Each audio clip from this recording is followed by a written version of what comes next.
Welcome and thank you for joining us for the Columbus Foundation's Celebration of Philanthropy Nonprofit Edition.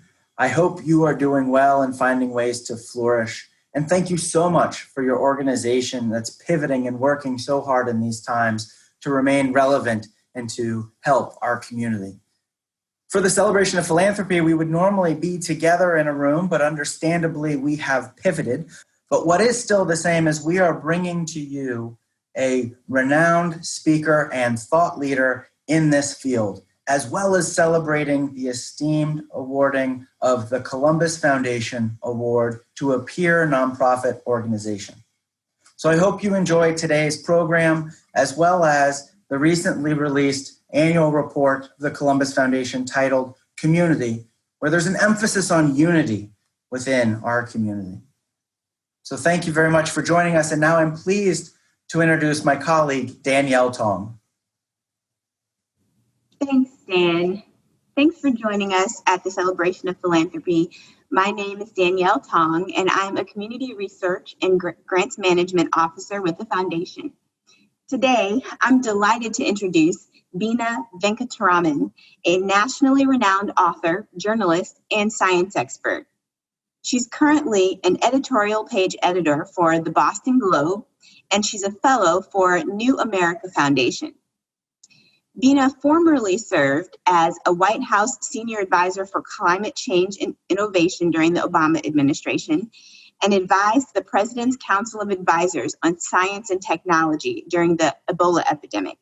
Today, she's joining us as the author of a compelling book called The Optimist Telescope, Thinking Ahead in a Reckless Age, which has been named the top business book by the Financial Times, Amazon, and National Public Radio. Today, Bina is joined by Autumn Glover of Partners Achieving Community Transformation, Janet Chen of ProMusica, Dr. Frederick Bertley of COSI, Kelly Grismer of the Women's Fund, and Tasha Booker of City Year. Thank you, Bina. Thank you so much, Danielle, and thank you, Dan, and thank you to all of you for being part of this day and this celebration and in conversation with me. So I'm going to talk for a little while, but then I hope we can really interact and I can hear about your concerns and your ideas and just have this be useful, hopefully, to you. So I want to just acknowledge that it's a little bit strange to talk about long-term thinking when we're all in a moment of crisis. I think it's safe to say that almost everyone in our lives is facing some kind of trauma, not to mention the trauma of the people you serve with your nonprofits, the people that all of us are trying to help in our communities and our neighborhoods, whether that's because of the pandemic or the economic crisis or the struggle for racial justice or the political situation we're facing. So why talk about long-term thinking now? You might be wondering, sort of just putting out fires. How do we actually think about the long term? Why would we think about the long term? And I want to offer that it's actually a bit of a gift to unlock yourself for a few moments from the immediate term concerns you might have. You might be worried about how this virus is going to affect things. You might be worried about making ends meet in terms of your budgets. Those are a lot of near-term future concerns. And I want to invite you just for a moment to, as an exercise, so bear with me here, take a few moments and think about your future self or a child or niece or nephew, if you prefer, at least 20 years or 25 years from now. And I'm going to share my screen with you in the process, but and it's just going to say the simple words, imagine your future self.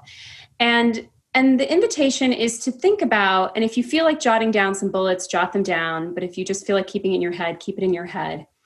What you would tell this future person, what would you tell your future self in 20 or 25 years about this time? What stories do you hope to tell? How do you think you might navigate out of it? What do you think this person will be thinking, this person 20 or 25 years from now? Can you imagine them and conjure some details so you can tell them something about right now, but also try to understand a little bit about their perspective? So I'll give everyone a few minutes to do that and in the process share my screen.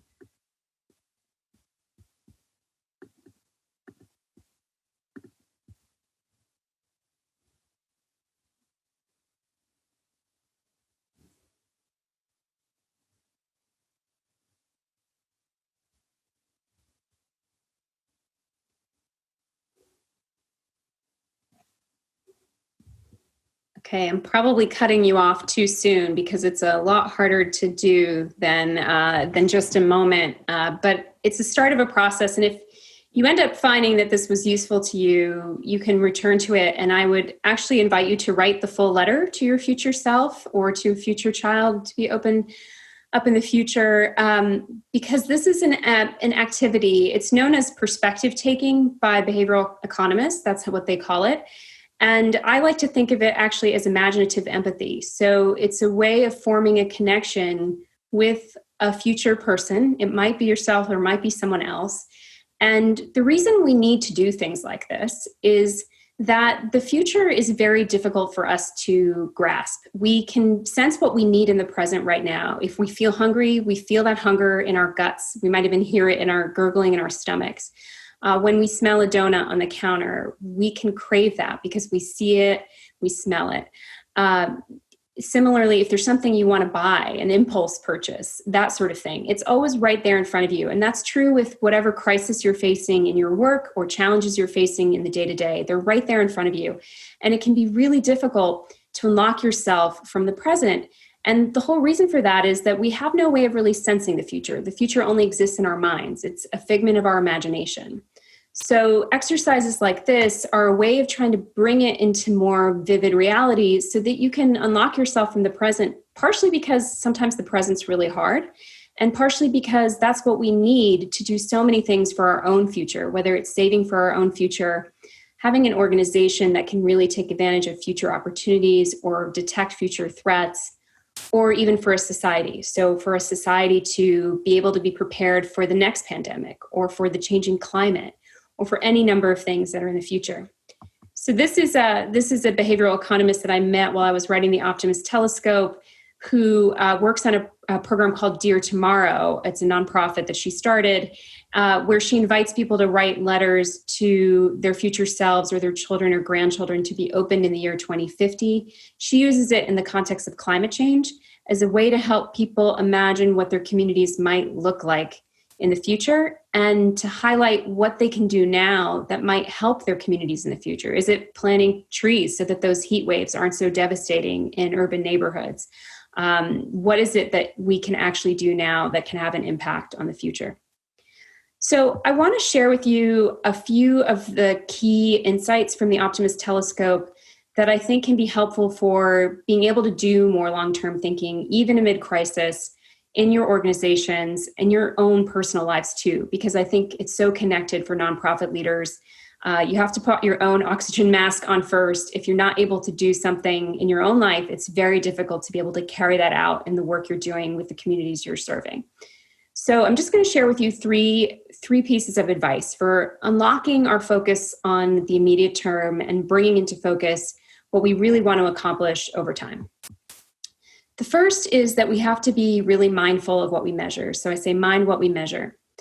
And the cautionary tale that I tell in the Optimist telescope, and that I'll tell you just a brief version of that story now, is of the Indian microfinance industry. So these were organizations that were giving small loans to mostly groups of women in rural and urban India.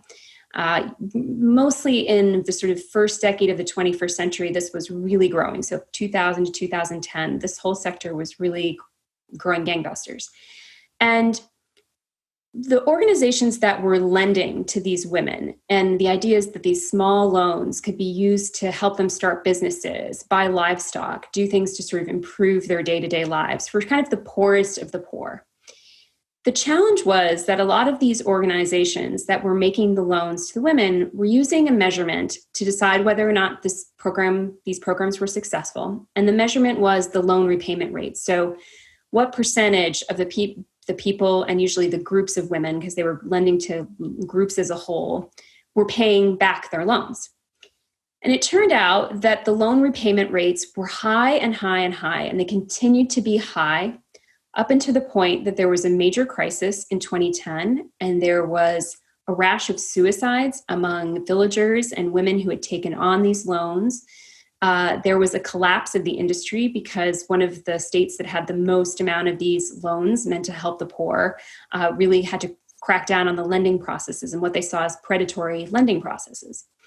And I think of it from the perspective of the organizations that were doing the lending, because some of them, and including one in particular that I profiled, were very much focused on doing good.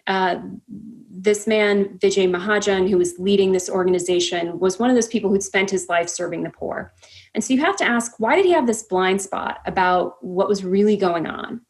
And he was really focused on that short-term metric, just like everyone else was, and saying, okay, these loan repayment rates are like 97%, 99%. What was really happening was sort of beneath the surface of that measure. It was that groups of women were often covering for each other, often taking on multiple loans, so multiple sources of debt, and they would probably pay off their debt to these formal lenders first, but then they would have these black market lenders, pawnbrokers, people they were indebted to who were kind of beneath the sort of purview of the law.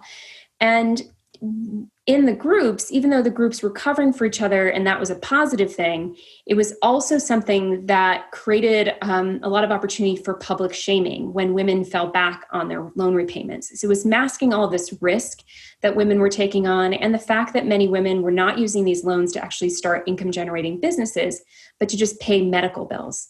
And so it was a way of kind of deluding people about the long-term risk. And we can see echoes of this in the financial crisis here in the US and elsewhere. But I tell it as a story in the book because I make a broader point about really being careful about whether what we're measuring is really about the impact that we want to have.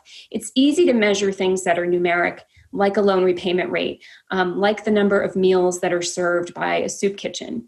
But if the goal is to really solve some deeper problem like poverty or solve hunger, those measures can often be a distraction, or they're not quite what they need to be, which is to be milestones that help us understand what's actually going to happen in the future and whether we're actually working towards those long-run systemic goals. So in your own life, if you're replacing a metric with a milestone, maybe it's not about how many emails you replied to this week. Sometimes it might be, but maybe it's about how much time you carved out for that bigger long-term project, that grant you needed to write.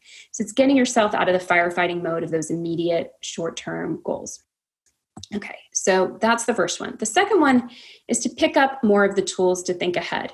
And there are a number that I raise in the book, and one of them is the tool that I shared with you of writing a letter to your future self. It's a way of bringing into focus, how do you want to be remembered? How do you want this time, what you did in this time, to be remembered?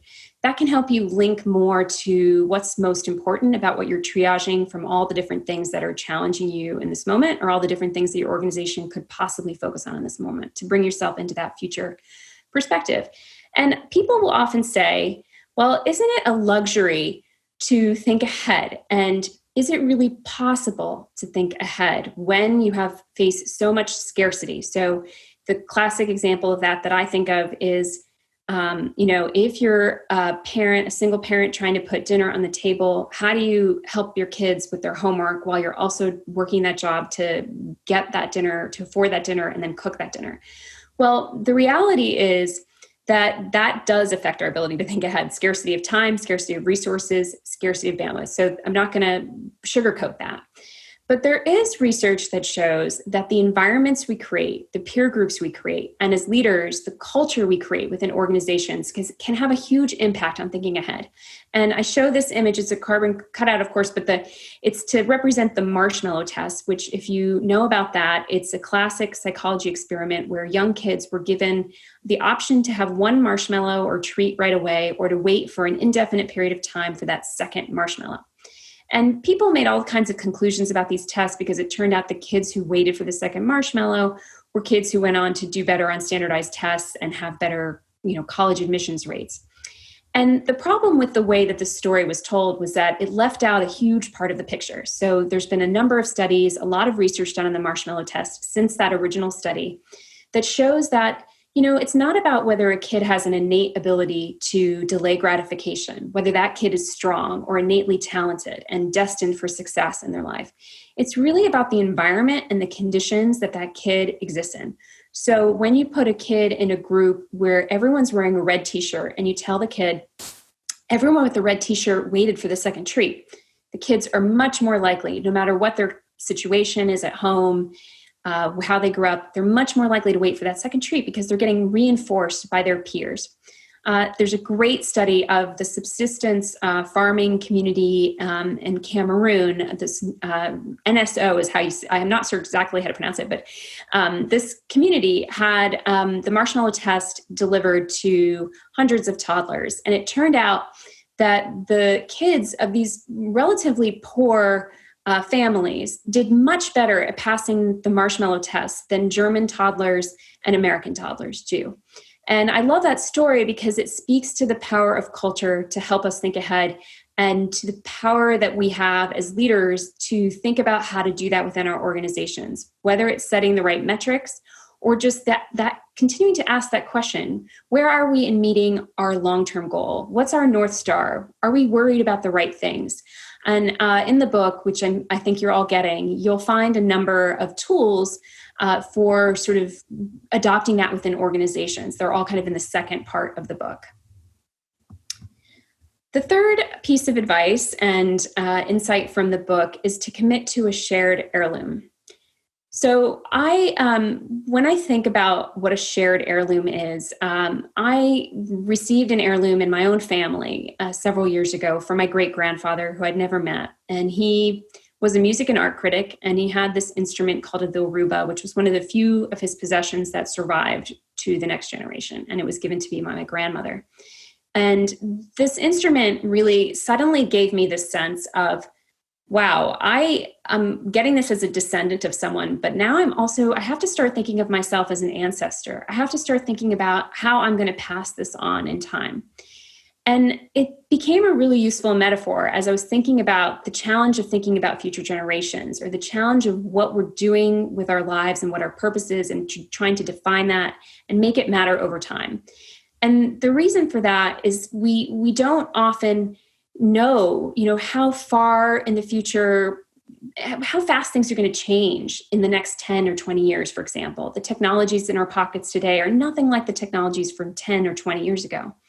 But what we do know is what was valued by our ancestors, and we know what we value today, and we know how to pass that on at least for another generation. And so that's why I feel that the heirloom is a powerful example or metaphor for how to really anchor ourselves to creating value for the future. And this can take the form of a park. It can take the form of creating knowledge, contributing to a library. But for every organization, every industry, every individual, I encourage you to think about what is your shared heirloom that you would commit to. This is a community of fishermen in Baja California in Mexico that I spent some time with while I was researching the book. And they created a shared heirloom. I don't know that they would use that term, but whereas in so many fisheries around the world, the fish are just overfished to extinction, and then the fishermen move on, or if they find another industry to get involved with. In this particular fishery, which involves a cooperative of 8 different villages on the sort of outskirts of the peninsula, they figured out a way to protect the lobster fishery there like a shared heirloom. So they protect it across the villages. They have common standards about how big the lobster can be when they can be taken out, so they don't take the breeding lobster out of the lobster fishery. And they enforce the rules and take care of the fishery together. They have their own kind of form of patrol and collaboration to do that.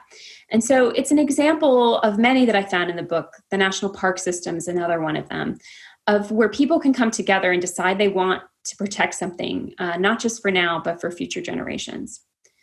So that's a picture of, that's a drawing someone made of me with my great-grandfather's instrument. So I stuck that on there to share. So I want to stop now because we all spend so much time with screens, and just have a conversation with all of you about, we can talk more about any of these tools. We can talk about what the exercise of imagining the future and your letter was like, but also would love to be of help to you in whatever way I can for the work you have and how you think about orienting to the future. Bina, this is Tasha from City Year. Thank you so much for being here. I was up until after 1 o'clock this morning reading from the book, not because I'm an overachiever. Actually, I wanted to try to finish as much as possible before our conversation. But, something I've been thinking about, and I know all of us on this call have at one point had these conversations, but something you just talked about in your presentation around what metrics to use, right? So all of us are working in the nonprofit sector where we report to a lot of stakeholders, right? So not only, our main stakeholder is the clients and the people and families that we serve, and then there's the funding community. And so we have often talked about allowing the agencies, right, the experts, to set the metrics and not allow the funding to dictate what we measure. And so there's this, as you were talking, I was thinking about this level of, we know in our sector, there's a sense of urgency for our work, but that how the danger of having a high level of urgency or a high sense of urgency without the resources, capacity, and education to fill the need. And, you get funders often who they want to see an ROI, very quickly. And so the appetite for long-term, 25 years, of investment and not seeing kind of those immediate returns becomes challenging to have those conversations. I would be interested in how we as a community can, like you said, create this shared heirloom or this collective goal towards community, impact, knowing that there's a sense of urgency, but also, understanding kind of the challenges we're up against as we try to meet the needs of all of our stakeholders. It's an excellent question, and it's what leaders face all the time, the pressure, whether it's in the private sector to report to your shareholders the quarterly earnings, or in this sector, you're right, to report on those different factors. Often, depending on the funder, they can be more like milestones or less. And I think that this conversation that's happening between organizations that get funding, philanthropic funding, and foundations about defining success from the ground level rather than from the funder's perspective is so important, and it can be really transformative. And it's one of the reasons I wanted to be part of this conversation today, because I think, any foundation, any philanthropist who is in America today has the opportunity to rethink what they're asking for and what they're asking people to measure. And, several years ago, there was a nonprofit hunger organization that was collaborating with the philanthropy, and they wrote a piece together in the Stanford Social Innovation Review about this, where they really realized, I sort of alluded to this example, that they were producing a lot of results in terms of feeding people with meals to try to deal with urban hunger.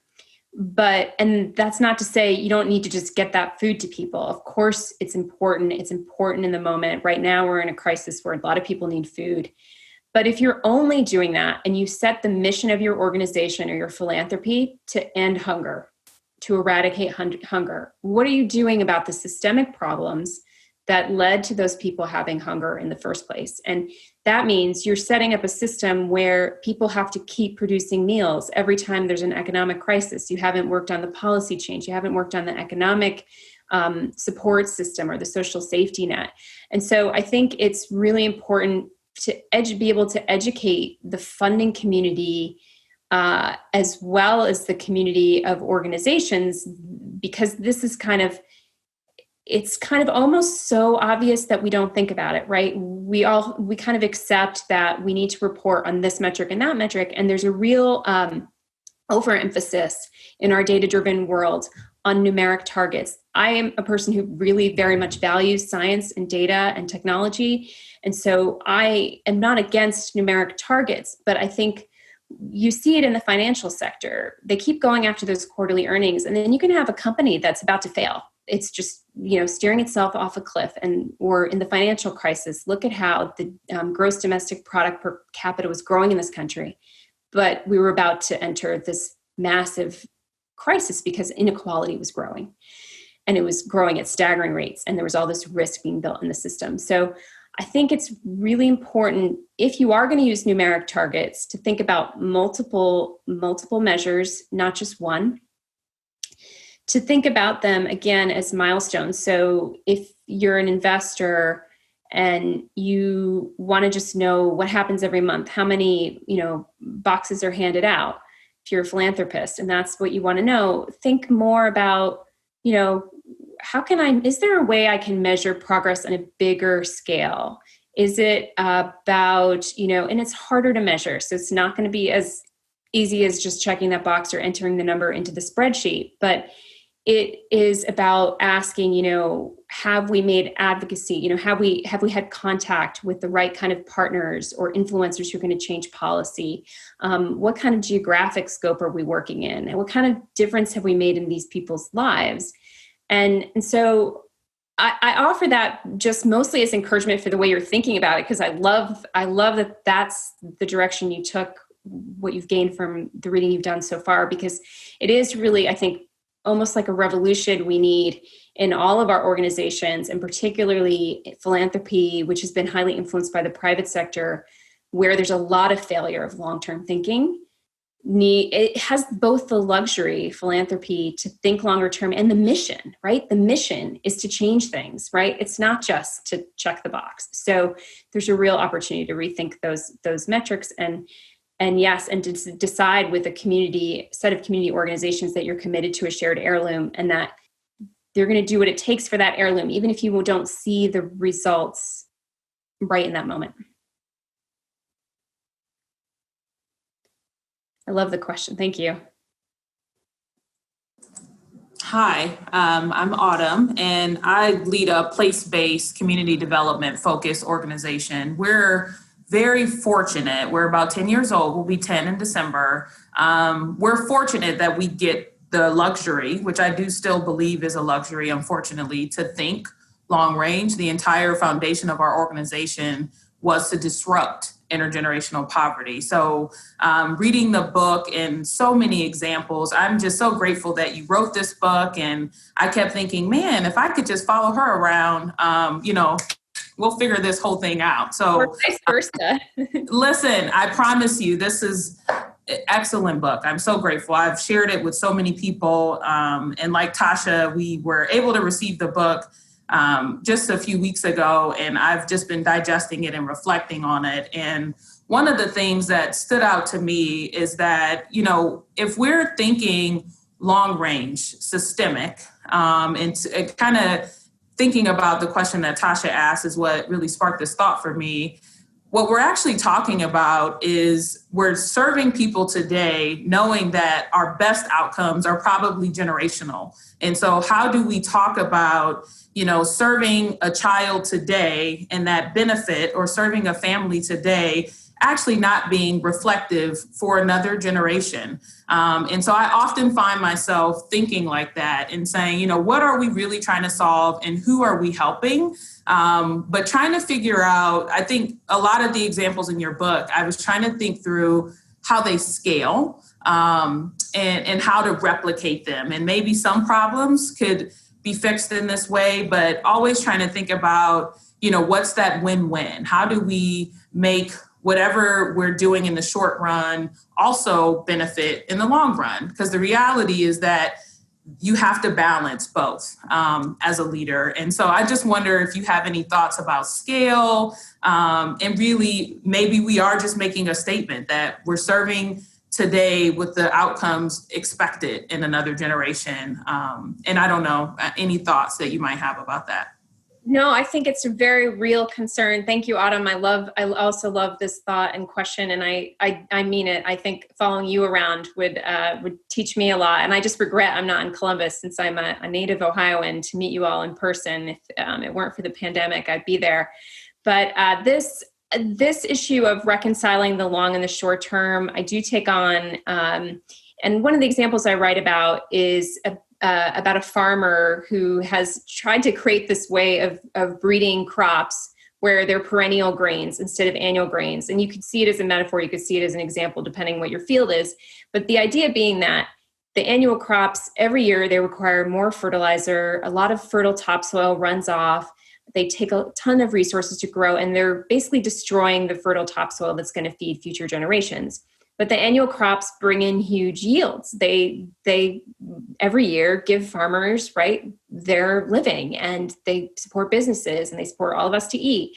And so how do you kind of reconcile that? And this particular farmer I write about, Wes Jackson, who's based in Salina, Kansas, was basically trying to resolve it with science and ingenuity, which is to say crossbreed these perennial grains from the prairie, which have deeper roots that protect the soil and don't need as much irrigation, and try to change our whole system to use some of those innovations. Now, that in of itself is a long process, but it's sort of like thinking around, right? It's sort of thinking around the problem. When you have an irreconcilable short and long-term goal, can you find a way? I use the term glitter bombs in the book because I talked about, a friend of mine running the Houston Marathon, and he wanted glitter. He loved glitter, and I threw glitter on him at different points during the race, and that kind of got him through. And so you have to think about, when you're working on these long-term systemic, I don't see the results every day, how do you give people in your ecosystem, whether it's the people who are benefiting from the programs, the people funding them, the people who are your allies,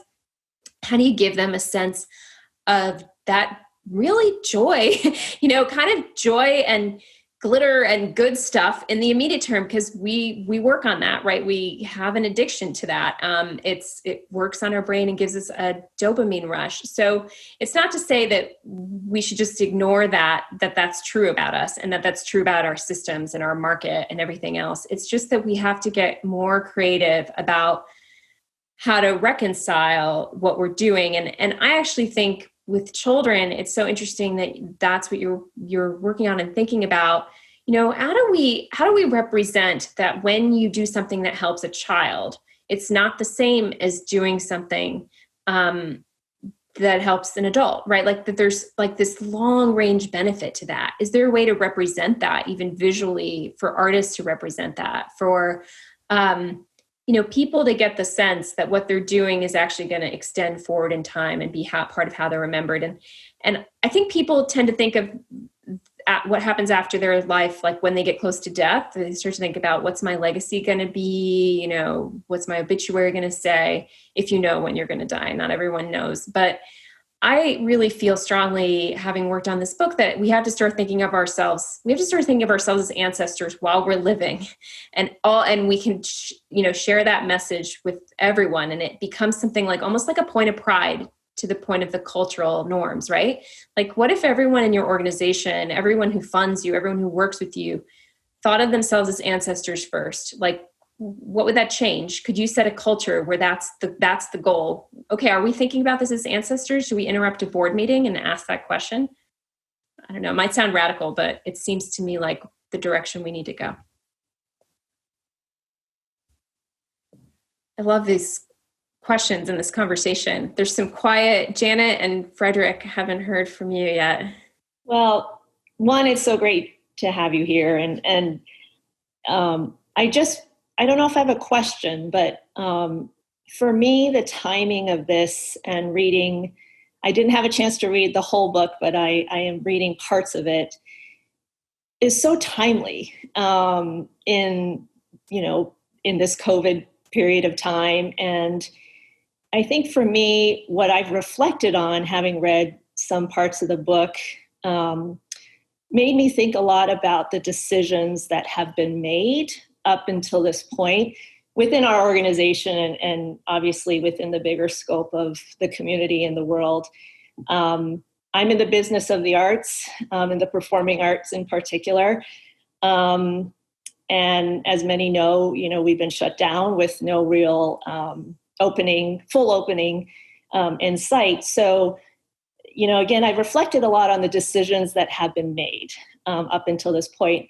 But more importantly, I have given a lot of thought about some of the decisions that I've had to make over the last 6 months, and how are those good decisions that we've made? Are we thinking about the future of our organization, the future of our industry, not just for musicians and artists and those that we employ, but also for the kids and students and community we serve, including audiences. So I just wanted to comment on how therapeutic, in a way, this has been, because I think it really has forced me to think more, one, positively, especially about the decisions that are being made now, but also the decisions that will be coming, and how to ensure that the long goal is the end game for me. But at the same time, we're putting out fires. We're trying to come up with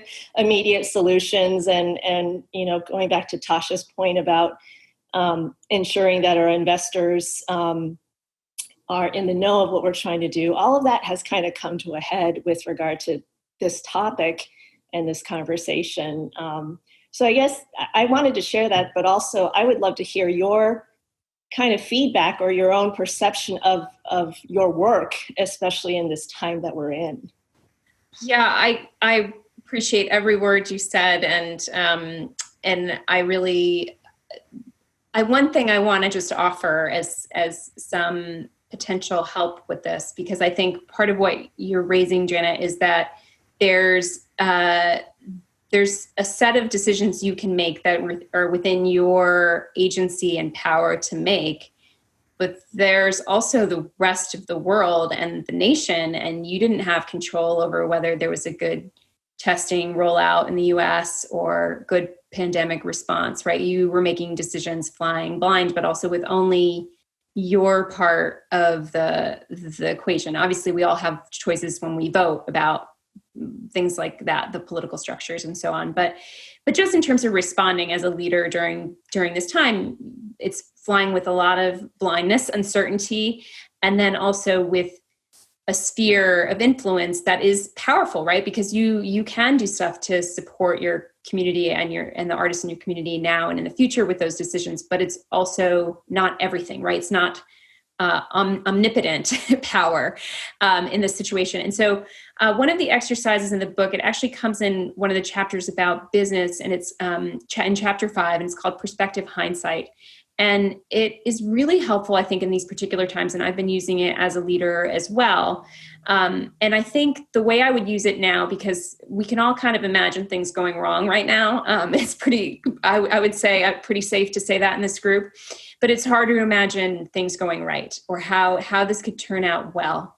So what you do with perspective hindsight is you take a scenario, and maybe it's, the artists, still having an artistic community that is thriving in Greater Columbus. And you imagine that that's true, and that that's the outcome you got a year from now or 2 years from now, whatever timeline you want to put it on. And then you can also think about it generationally if you want to do that, which would be a great exercise. But then work back from that and ask yourself the question, how did that happen? Why did that happen? How did they thrive? Why did we make it work? And all those things. And what that will do is it will lay bare for you. I'm sorry about that. It will lay bare for you all of the decision points that you have and what's out of your control. So if you were doing this for a dinner party, for example, you wouldn't be able to control the weather, but you would be able to control who you invite to the dinner.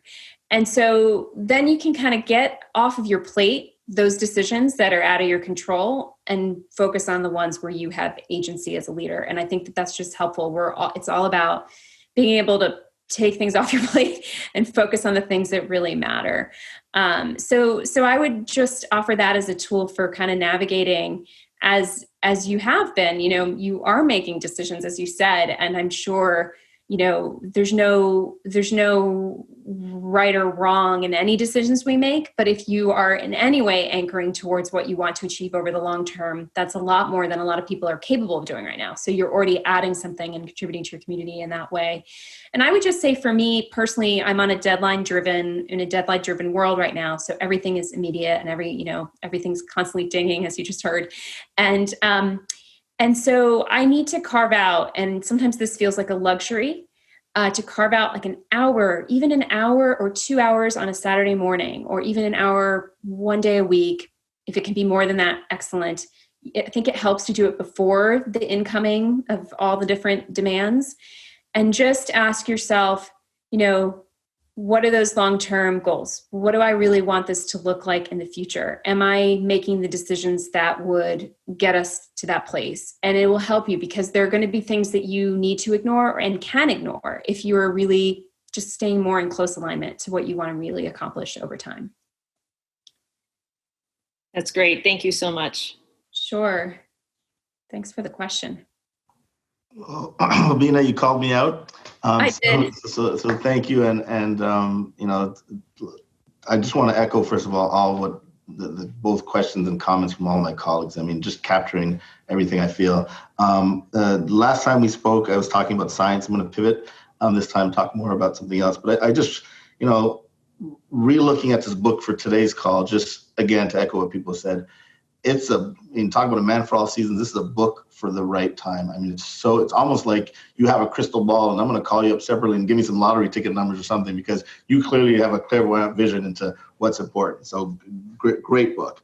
One of the things that jumps out from me from your work, and I love it, you're obviously an expert in science. You were at MIT teaching science, writing and whatnot, is the reliance on data. We talked about data, quants, data, big data, whatever we're looking at. And I am a scientist, so I love that.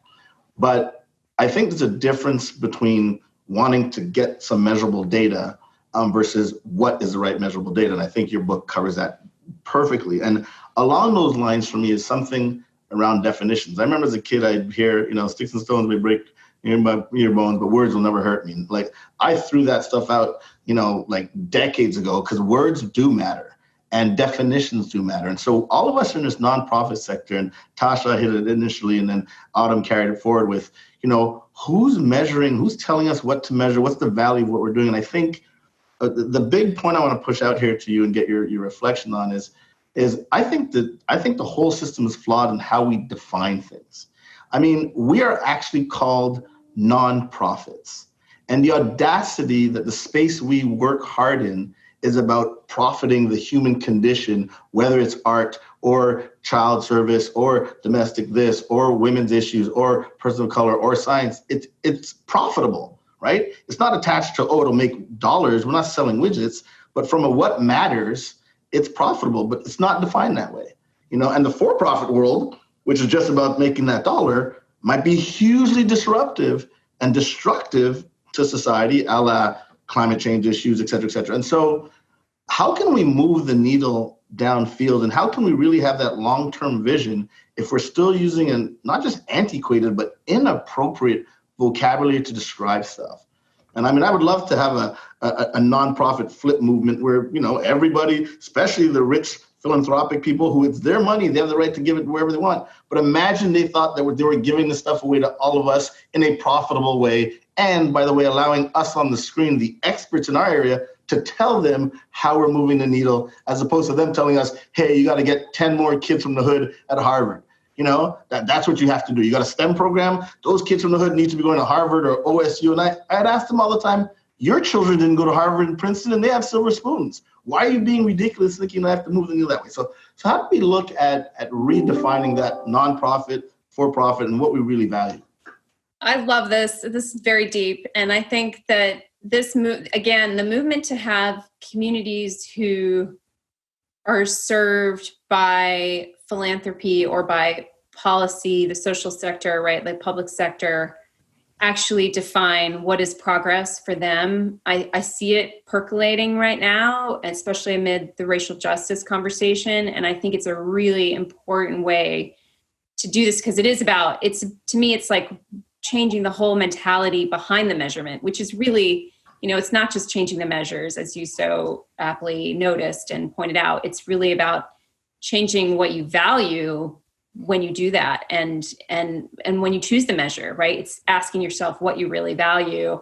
And I think in the for-profit sector, the private sector, there's all this conversation about the triple bottom line. What are we doing for society? What are we doing for the environment? Or getting investor movements to reform that. It's not widespread enough, but there's that happening. But on the nonprofit and philanthropic side, right, it's almost like what you're saying is we need a corollary conversation to happen where we redefine the way in which this profits not necessarily financially, but certainly it does. And to me, it's connected to the way that people don't understand that the roads that we drive on, right, they're paid for by taxes. When the government pays to make sure there's adequate health care or public health for people, that is actually, right, like look at where the economy is right now. Like if we had better public health in this country, a better public health infrastructure, we would have saved billions of dollars in damages that are being paid now. So do we have to turn, one of the questions in my mind is, do we have to turn this into a thing where we put dollar figures behind it to actually just think about it differently? I think you're right, changing the terminology so that people understand that this is actually contributing to the social safety net, that we need a stronger social safety net, and that actually is what allows, right, if your goods need to travel on a road, they also need to be driven by somebody, and that person has to not be sick, and that person has to have childcare and, you know, be able to make ends meet for that whole system to work. And so I think people need to start seeing nonprofits not as this thing that they give a little to at the end of the year or the end of their lives when they're figuring out their will, but as like built into that whole system, you know, and built into pushing government too, because nonprofits are often doing things that are more innovative and more connected to communities than government programs and policies. And so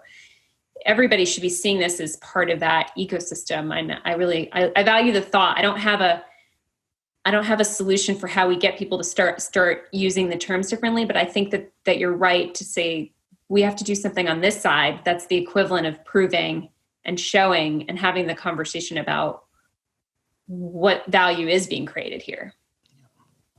Thank you. Yeah, agreed.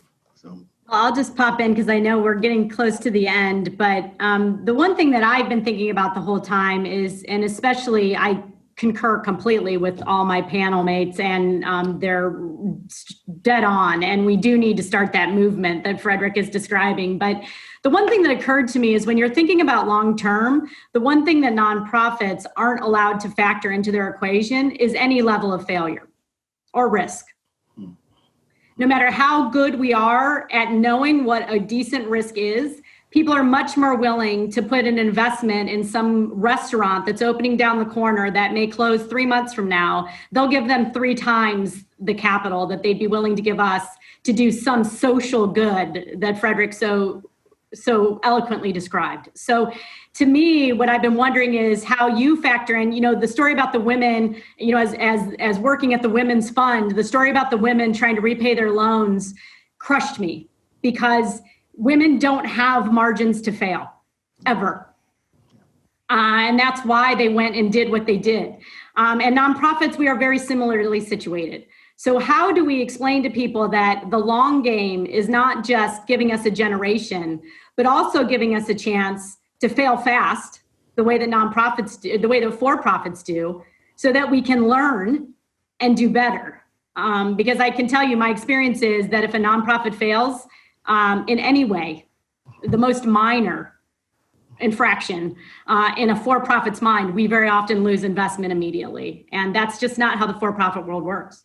It's so true, Kelly. And if we want that, people say they want to see innovation, you know, that's a buzzword, but I think they want to see new things happen in nonprofits, in community service, and philanthropy. But if you can't get new results, if people are so afraid of stepping out of bounds or having it fall flat, I think that could be a new way for foundations to think about how they design grants, right? To say, like, this should be an experimental phase, and then let's evaluate whether that's getting us towards the milestone goals. Like, let's evaluate that at some point, and if not, pivot, you know, and just really say, let's try things. Let's have at least some part of the portfolio be about trying things. I love it.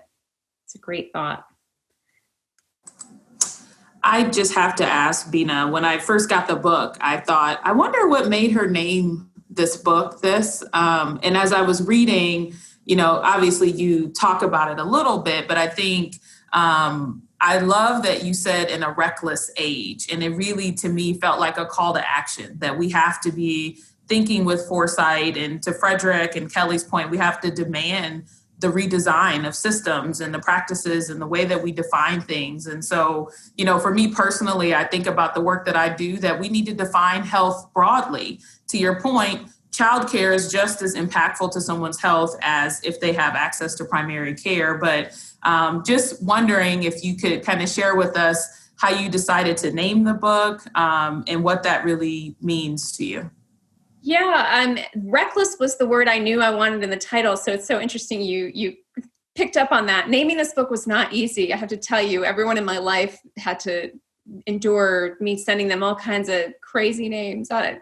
But for a while, I was going to call it Like There's No Tomorrow, which is is the flip side, it's the dark side of it, right? I ended up, I was thinking about the tools, right? Like, what's a tool that people can use to look and scan the horizon, and like the ship captains using the horizon. And the tool that kept coming to mind was a telescope, just thinking about the object and thinking what that is. The Optimist, someone else called me an optimist, and I was kind of like surprised in a way, because I think I'm an idealist and that I have really high aspirations and ideas about what our society should be doing. But I'm not the kind of person who thinks everything's going to work out fine. And so there's a difference, right? It's not that I believe everything is going to be okay. But the way I kind of came around to it, because the words kind of fell together, the Optimist telescope, is that the idea of optimism needs to be changed, just like the idea of nonprofit needs to be changed. That optimism is not about sitting back in your armchair and saying the world's going to be a better place no matter what I do, so we're cool. It's about engagement. It's about saying, I believe in the future enough. I want a good future enough that I'm going to take the actions necessary. I'm not going to step back and say the future doesn't matter, because I believe it's possible to have influence on the future, and I'm going to do whatever I can. I'm going to fight like hell to make the future better. And that's the form of optimism that I think the world needs, and that I do feel comfortable saying that's who I am and what I was trying to do with the book. Bina, as we were talking on the panel, but also from the book, particularly the story around the farmers, it reminded me of your fellow idealist. We were founded on idealism. I know you know about our work, but we have used an American Indian proverb to ground ourselves in our work, and it's about the 7 generations.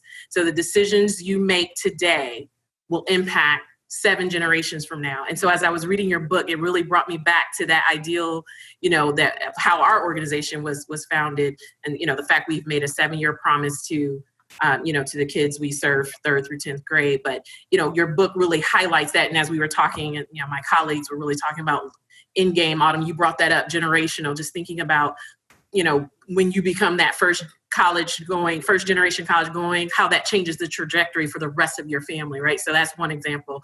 Having access to stable housing, Kelly changing the life trajectory for, a woman and her family and her future. It's 7 generations. So this book really summed up that ideal for me.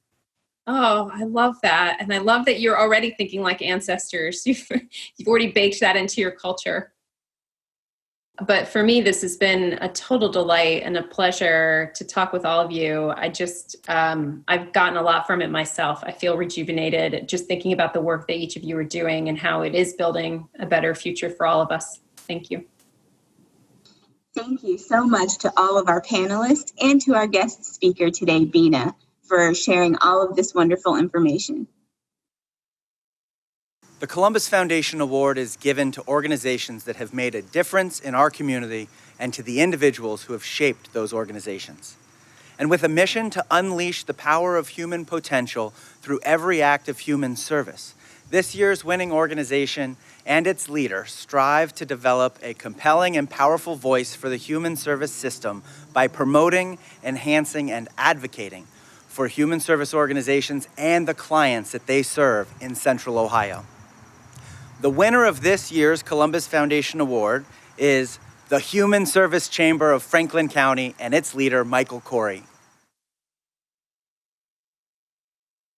Well, on behalf of the Human Service Chamber of Franklin County, our board of directors, our nearly 100 member organizations, the 13,000 people they employ, and the hundreds of thousands of people that they serve, it is a tremendous and bittersweet honor to receive this recognition this year. I say tremendous because this is, I think, indicative of the kind of work that our agencies have been doing, especially since March, to serve our community through these tumultuous times. And I say bittersweet because of how difficult this year has been for so many. Our agencies are there to meet the needs of our community when they need help the most. And this has been a difficult stretch of time well beyond March of 2020. But we have taken great pride in the work that our agencies have been able to do, serving people with unprecedented strain and stress and anxiety and unprecedented change in our country and the opportunity for more. And we believe that through our work of advocating, of pursuing PPE, and of providing business supports and trying to inform our member organizations, that we have made a little bit of a difference for all these organizations doing the really hard work, the heart work on the front lines in our community. The amount of suffering in our community and across the country is palpable right now, but there is still hope, and our agencies embody that. And the people in need in our community are turning to our agencies for hope now more than ever. When there's a lack of trust, even in our systems, in our leaders, they can turn to these organizations that have been with them for over a century in our community, and even those organizations that have been here for just a few years. At the Human Service Chamber, we were founded a decade ago to make this system of human services in our community stronger, and that has never been more important than now. In fact, when the year turned, we knew this was going to be the most important year for health and human services in our country's history. That has been all the more true since March. The work that our agencies do serving people of all faiths, all colors, all statuses of immigration, no matter their lot in life, whether they've been struggling for years or they've been struggling anew since March. That is why we do this work. At a time when people are under strain due to rhetoric and fear and policy and regulation that is weaponized against them, they're turning to our member organizations for people they can trust and that can help them get a roof over their head, that can get medicine in their pocket, that can help them navigate eviction crises and utilities crises that they can't pay right now. They're turning to them for help, and our community is there. If you follow our work and you read our newsletter, you know that I turn to poetry. And you can tell that I'm an emotional guy. And I turn to various kinds of poetry frequently. And I think about a few, but one resonates with me more than usual right now, and it's Tennyson. And Tennyson urges us, no matter how bleak things can be, to strive, to seek, to fight, and not to yield. It is imperative that no matter the work that our agencies are doing, no matter the work that all of us are doing in the community, we all have a role to play in helping our community navigate this difficult moment. Whether that's calling your elected officials and demanding they do more to help our community right now, whether that's registering to vote and voting early because you can and you must, whether that's ensuring people take the census before the end of this month, whether that's collecting blankets and clothing and finding a shelter that needs to serve people that have never needed help before, all of us can do something right now. And we need you. We need you now more than ever. And I believe this recognition from the Columbus Foundation represents that community's understanding of the importance of our sector right now.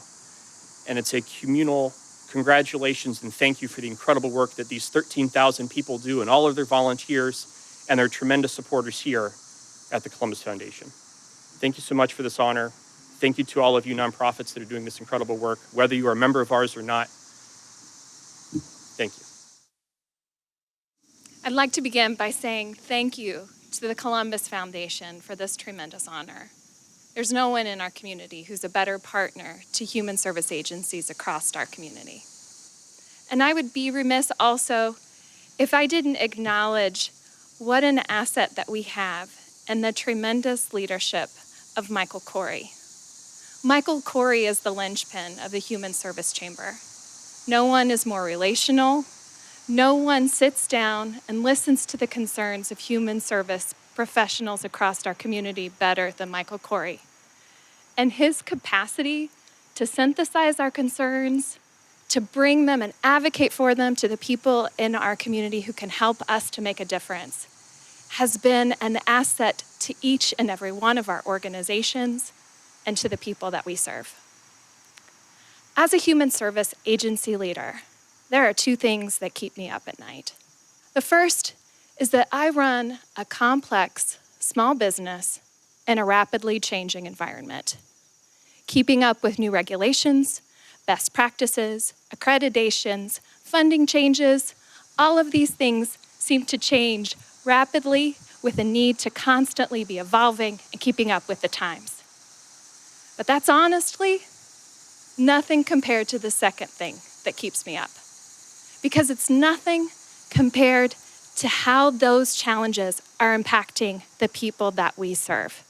If I think I have a rapidly changing environment, it's nothing compared to losing my home, finding out I have a terminal illness, trying to balance that with job, mental health, and discriminatory challenges. The Human Service Chamber is a unique place in our community where human service professionals like myself can come together and talk about those two challenges. This is the space where we can tell one another the truth.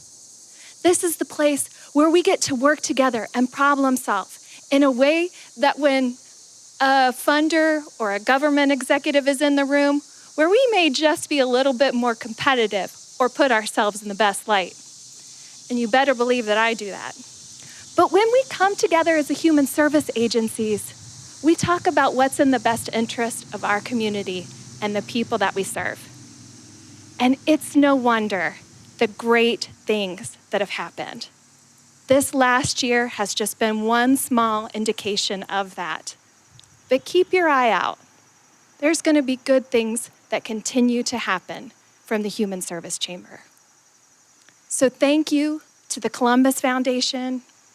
Thank you to my colleagues, the executive directors of human service agencies across this community with whom I have the honor and the privilege to work. Thank you to our staff who are fighting the good fight day in, day out, trying to solve some of our community's most difficult challenges. And finally, I would like to say thank you to my friend and colleague, Michael Corey. It's been an honor and a privilege to work together with you in this endeavor.